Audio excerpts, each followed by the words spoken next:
spoke to me, I want you to go to Sudan. I said, oh, okay, Lord. Lord, do you know that it's very difficult to get in there? And if I get in there, it's extremely dangerous. The Lord said, I want you to go to Sudan. I called my director, East Africa director, Stephen Mutua. I said, I want you to go to Sudan and just see if we can land a foot in there. I want to have a crusade right in the center of Khartoum. He went. When he came back, he gave me his report. He said, Reinhard, if God has told you to go, we must go. If not, rather not. It's very dangerous. Oh. I said, no. Okay. You did your job. I keep praying. You're not going now. 6 months later, I get an invitation from the Sudanese government on official paper, inviting me to come for an Easter celebration,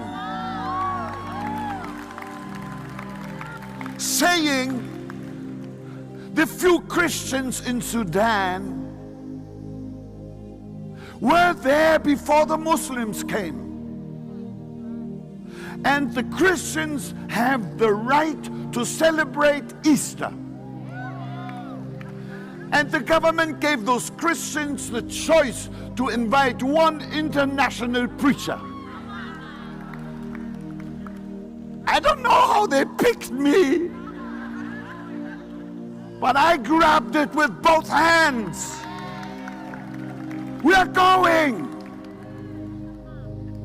The chief of national security of the government of Sudan was to be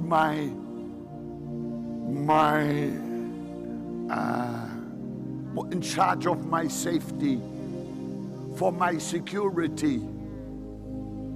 Anyway, I cut a long story short.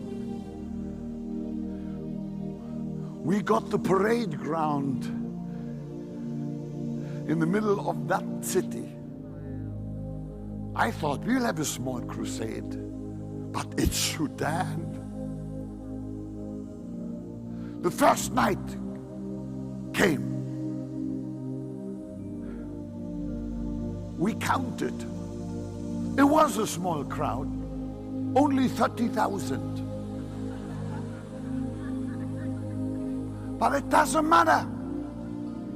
I preached the ABC of the gospel. I prayed the prayer of salvation with those who wanted to receive Jesus. And then I started to pray for the sick. Just praying here from the platform.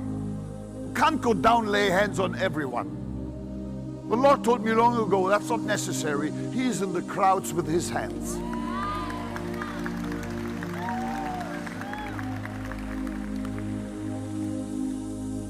And then testimonies came. Blind eyes had opened. Cripples walked. Deaf and dumb could hear and could speak. And up came a young man. Big commotion over there. Big commotion. I think he was maybe 20 years old. And the people said, he was totally deaf. He was completely deaf for the last 5 years. But now he can speak and he can hear. He was deaf and dumb completely. But he spoke and spoke and spoke. I said, are you sure? He was deaf and dumb. You know, these are sometimes the unbelieving believers. I thought, is it really true? Who knows him? Oh, they all said, we know him. 5 years ago, he was on the field with his father. Suddenly, lightning struck. His father was instantly dead. The boy was thrown to the ground. And when he regained consciousness, he could not hear, he could not speak. The doctors told him in a hospital that his hearing was cooked. He would never hear and speak again. So they assigned him to go and beg at the University of Khartoum. And somebody brought him to the meeting. His name was Omar. Somebody brought him to the meeting. He couldn't hear anything I had preached. He didn't know what was going on. We have these huge sound towers. If you come too close, your ears fall off. But don't worry, we pray for the sick. And he said, suddenly, lightning struck me again. I fell to the ground, he said, and suddenly an explosion in my ears. He was perfectly healed.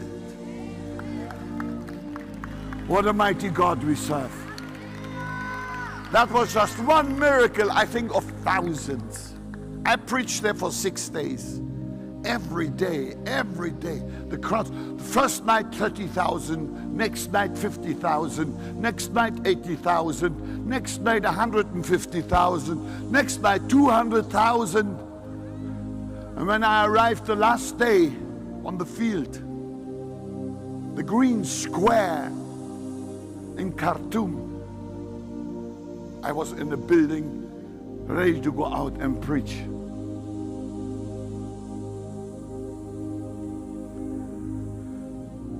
When the chief of national security came running in, he shouted, Mr. Bonnke, Mr. Bonnke, there are 1 million people waiting for you outside.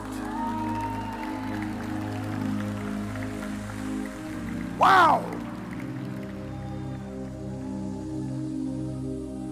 Well, actually there weren't 1 million, but I like good rumors. We know how to count a crowd. There were 220,000 in that meeting. The bleachers behind me, the first 2 nights were all empty. Afterwards, the government ministers with their families, all in white, were sitting behind me.